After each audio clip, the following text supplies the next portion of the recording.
Xitoyning Sharqiy Turkistondagi tutqun qilish harakati davomlashmoqda. Shuning bilan birga tutqunlarga doir yangi ma'lumotlar o'tirg'i chiqmoqda. Erkin Osiyo radiosining xabar qilishicha, 2002 yildan 2011 yilgacha o'tir maktablarning adabiyot darsligini tuzishga qatnashgan professor Kamil Rahim 2018 yili 4-oyda Urumchida Xitoy soqchilari tomonidan tutib ketilgan. Bu uchur uning Gollandiyada turayotgan qizi Maraba Kamil tomonidan dalillangan. Xitoy Sharqiy Turkistonda jazo lagerlari qurib, millionlagan kishini tutqun qilish bilan birga jamiyatda qattiq nazorat qilishni davomlashtirmoqda. Xitoyning taklifi va o'rlashtirishi bilan rayonga ziyoratga kelgan Bloomberg agentligi muxbirlari ko'rganlardan qattiq cho'chidi.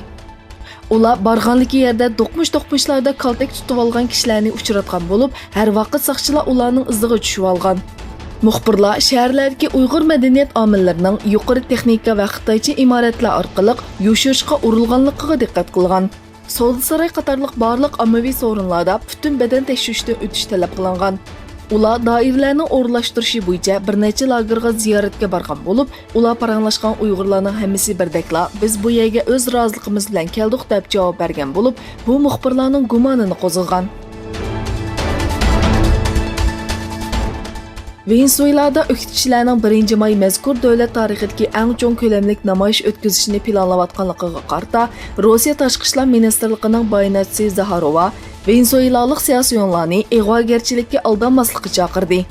Haftalik axborot e'lon qilish yig'inida o'qituvchi rahbar Guaidoning 1-may namoyish o'tkazmoqchi bo'lganligiga qarata qarashini o'tirib qo'ygan Zaharova hozirgi hukumatni o'rib etish uchun Amerikaning muqimsizlik paydo qiladigan barliq vositalarni qo'ldan bermaydiganligini ta'kidladi.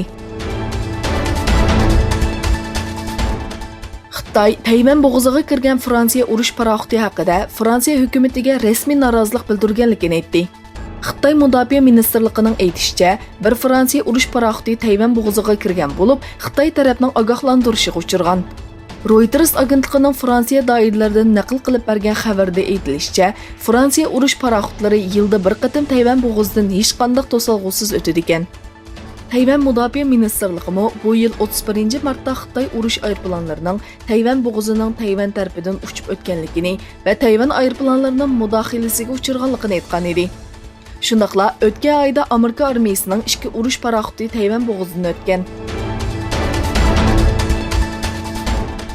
Sri Lanka bosh ministri Wickremesinghe terrorlik hujumi sodir qilgan ba'zi gumondorlarning dili ham sirti ekanligini, yangi hujumlarning yuz berish ehtimolli borligini bildirdi.